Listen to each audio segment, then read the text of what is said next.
6 de la mañana, 59 minutos. Mauricio Pozo, consultor económico, exministro de Finanzas y ex embajador de Ecuador en Estados Unidos, nuestro invitado. Buen día, gracias por estar aquí. Avanza el Ecuador en la dirección de un acuerdo con el Fondo Monetario Internacional. Los anuncios sobre, no privatizaciones, sobre concesión de administración de algunas importantes empresas públicas van en la línea de construir este acuerdo con el Fondo Monetario Internacional. Buenos días. Buenos días, gracias por la entrevista.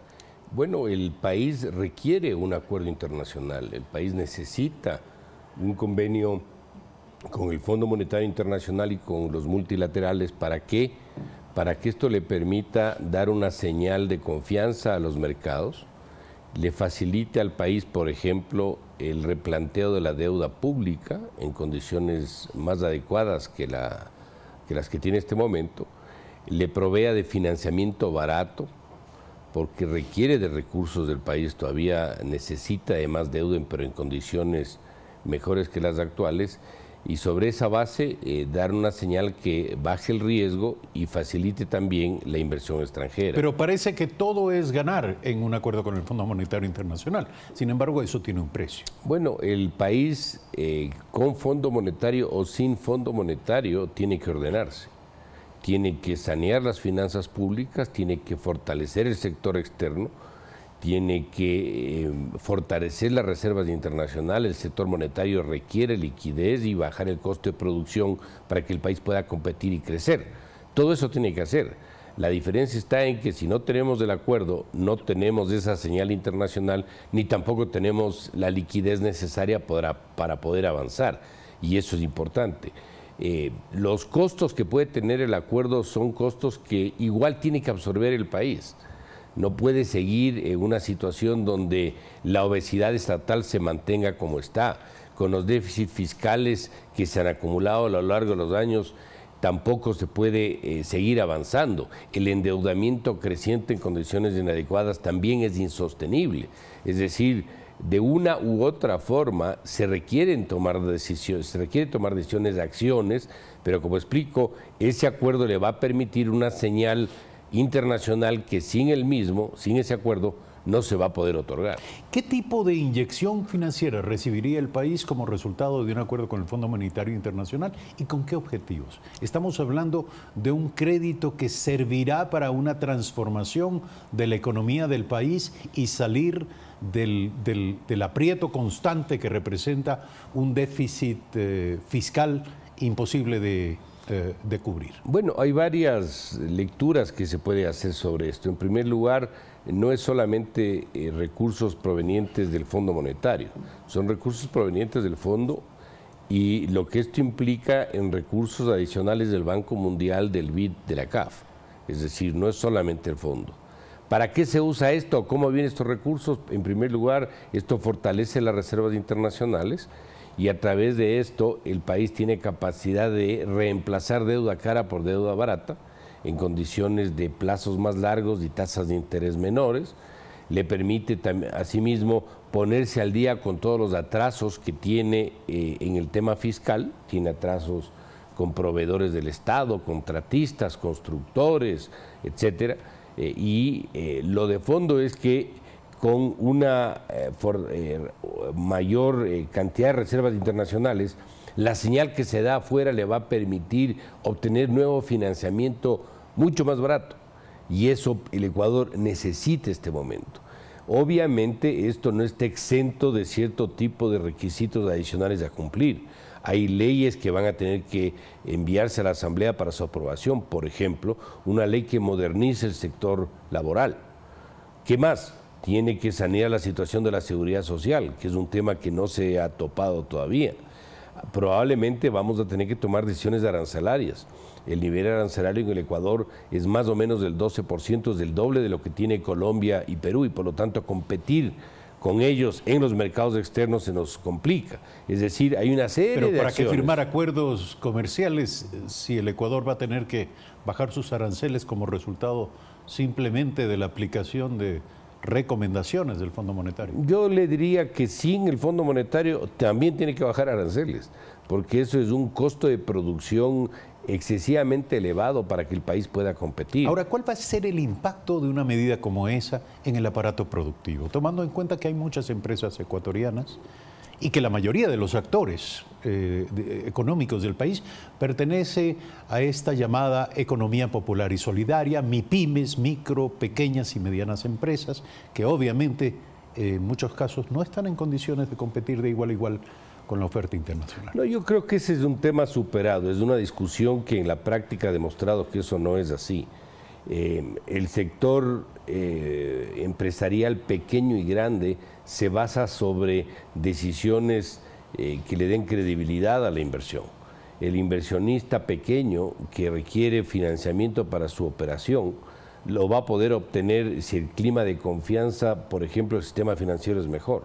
Si ese clima no viene producto de un desorden fiscal y producto de una suerte de alejamiento del gobierno de la comunidad internacional, el primer perjudicado es el pequeño empresario, es decir, no es por la vía de que la protección o la falta de acuerdos le va a proteger al empresario pequeño, eso no se presenta en la realidad. El empresario pequeño es importador también y tiene que pagar materias primas más caras y tiene que pagar bienes de capital más caros y producto del riesgo tiene que endeudarse en condiciones más onerosas. Es decir, los acuerdos internacionales le favorecen al pequeño y al grande. No es un tema que no le beneficia, sí le beneficia un acuerdo de esa naturaleza. A ver, y en el campo de producción de alimentos, ¿cuál calcula usted que sea el impacto? ¿Comenzaremos a consumir lechugas norteamericanas, aguacates mexicanos? No necesariamente, porque usted tiene la posibilidad de generar más producción interna en el momento, por ejemplo, que el productor de papas de la frontera norte pueda importar fertilizantes en condiciones mucho más baratas de lo que este momento está importando y que tiene que competir con el que produce papas en la parte sur de Colombia. Es decir, sí le va sin duda ayudar a ese productor, igual en el sur. El comerciante de Huaquillas, el comerciante que tiene que competir con el del Perú del Norte, obviamente va a poder vender más porque no va a pagar los aranceles que está pagando este momento versus los aranceles que tiene el Perú por vender los mismos productos. Así que el tema no va por ahí. Y además de esto no quiere decir que usted de la noche a la mañana se baja del 12 al 6. Tiene que armar sin duda un programa gradual que le permita ir ajustando los sectores de las economías para que se vayan adaptando a las nuevas condiciones. Ahora, todo esto sería materia de un acuerdo con el Fondo Monetario Internacional. Es materia de fondo, pero también es una necesidad sin el fondo. Pero ya expliqué cuáles son los beneficios de tener un acuerdo con ellos. Parece haberse sellado ya la presencia de técnicos del Fondo Monetario Internacional en la reunión de ayer entre el presidente Moreno y la señora Lagarde en Davos, en Suiza. Volviendo a una de sus afirmaciones, usted dijo, esto nos va a permitir, este acuerdo permitiría sustituir deuda cara por deuda menos onerosa. ¿Cuál es en este momento, se lo pregunto a usted como conocedor y como observador cercano de la política económica, cuáles en este momento son los lastres en esta materia que el país está llevando? ¿Estamos hablando de la deuda china, por ejemplo? Yo le diría, hay dos grandes grupos de obligaciones que requieren un replanteo. El primero es la deuda, sin duda, con los chinos, porque es una deuda en condiciones onerosas, una deuda de plazo corto. Parte de las obligaciones están garantizadas con petróleo, que es un activo del Estado. Eso nunca se lo hizo en la historia ecuatoriana y eso tiene que replantearse, tiene que renegociarse. Y la otra es la deuda de la emisión de bonos en el mercado internacional, que tiene una tasa promedio de alrededor del 9%, versus países vecinos que están pagando el 3, el 2, el 4%. Es decir, esas obligaciones, yo les diría, son las que mayormente hay que buscar un replanteo. Y obviamente todo lo que tiene que ver con deuda interna, que también tiene que buscar un arreglo, porque ahí también tenemos obligaciones incumplidas. Le doy un ejemplo, la deuda del gobierno en materia de salud con la seguridad social. Es una deuda que no se ha cumplido todavía. La deuda que tiene el gobierno con el Banco Central producto de esos créditos que le dio el Banco Central con la plata del encaje bancario. Eso tiene que buscar revertirse al Banco Central para el fortalecimiento de las propias reservas. Pero para eso hay que sanear la casa, hay que sanear las finanzas públicas. De todas maneras, yo lo que le podría anticipar es que este acercamiento del presidente es conveniente, es positivo, es favorable, pero falta bastante por hacer. No es que porque conversó el programa o el acuerdo está hecho. Hay muchas cosas que tienen que irse resolviendo para llegar a un acuerdo final. Esto probablemente va a demandar unos 4 a 6 meses adicionales. Es que daría la impresión de que el gobierno se está adelantando, es decir, ya está llevando a cabo está tomando algunas medidas que irían en la línea del acuerdo, probablemente cumpliendo antes de haber acordado, cumpliendo... Unas sí, otras no. Recuerde ¿cuáles? Que, por ejemplo, se hizo el tema de la reducción del subsidio de gasolina, que sin duda estaría inmerso en esto, pero se dio retro en el tema del diésel. Entonces eso probablemente haya que tomar una decisión adicional en esa materia. Usted mencionó la flexibilidad laboral hace un instante. Yo no le llamaría flexibilidad, yo le llamaría un sistema mucho más moderno que le permita a usted adaptarse como sector productivo a lo que está pasando en el Ecuador y en el mundo. Fíjese, le doy ejemplos simples. El 65% de la gente en el Ecuador tiene menos de 35 años. Esas personas, una gran mayoría de ellos, no quiere ser empleado formal, quiere emprender en nuevos proyectos, quiere trabajar por horas para, en una parte, recibir un ingreso por ese lado y en otra parte emprender sus propios proyectos de emprendimientos. Con la ley actual no lo puede hacer. ¿Es posible esa flexibilidad sin regresar a la precariedad del pasado reciente? Si hay abusos, tiene que actuar sin duda alguna las autoridades. Eso no está en discusión. Lo que sí es, a mi criterio, absolutamente complicado es que usted tenga una ley que no facilite el empleo. Si esto no va en contra del empleo, esto va a favor del empleo, esto va a favor de la contratación. Hablo de ir a favor del empleo de calidad, no del empleo precario. Sin duda alguna. Y no bajo normas o bajo reglas que permitan el abuso, es decir, el cambio de los términos de la contratación a medio camino sin siquiera consultar La legislación laboral tiene que ser una legislación equilibrada, una legislación insesgada, es decir, ni que vaya en exceso protegiendo al empleador, ni que se le vaya al otro lado en exceso al trabajador, porque caso contrario no hay el mejoramiento del empleo, que es lo que estamos buscando todos.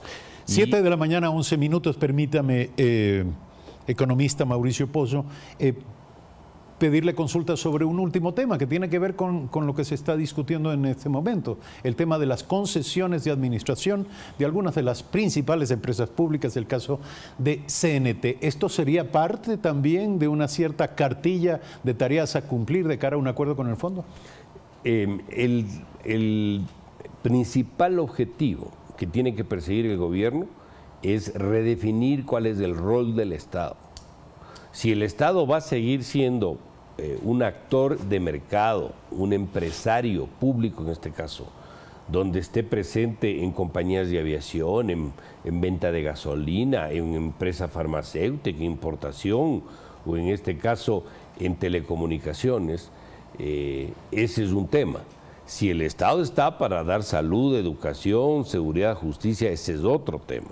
Una vez definido el rol del Estado, hay que tomar las decisiones que correspondan en materia de concesiones, alianzas público-privadas, inversión extranjera, ventas o la figura que se decida. Pero economista, hay una constitución que dicta que las empresas públicas no podrán ser vendidas. De alguna manera, bueno, lo que usted dice que habrá que ver ya está visto y lo dispone la ley. Por eso le estoy diciendo, si las figuras son concesionar, y el rol del Estado establece que hay que concesionar ese servicio llamado telecomunicaciones, hay que hacerlo. Lo que estoy viendo es que ese proceso, en el caso del CNT, se lo hace aislado de una definición general, aislado de una política general. Se anuncia la concesión del CNT, a mi criterio equivocadamente también se anuncia una cifra. Se habló de 4.000 millones por ese concepto. En efecto. Yo creo que eso no hay que anunciar. Yo creo que hay que pasar por un proceso porque probablemente no se va a llegar a ese número.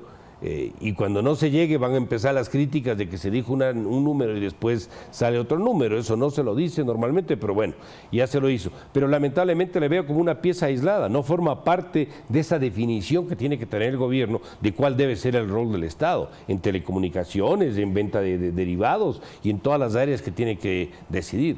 Para concluir, usted dice no hay que decir, no había que decir esa cifra. Sin embargo, la ciudadanía reclama transparencia. Estamos hablando de algo absolutamente indispensable en términos de la demanda de la fe pública. La transparencia no tiene que ver con la forma correcta de hacer las cosas.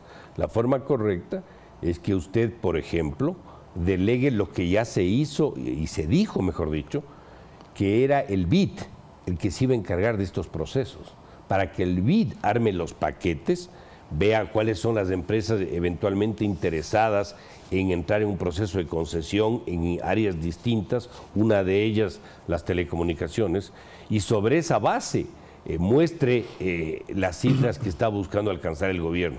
Pero esto es un anuncio absolutamente anticipado, fuera de ese contexto. Eso en términos estratégicos no es una decisión adecuada, no es una decisión óptima.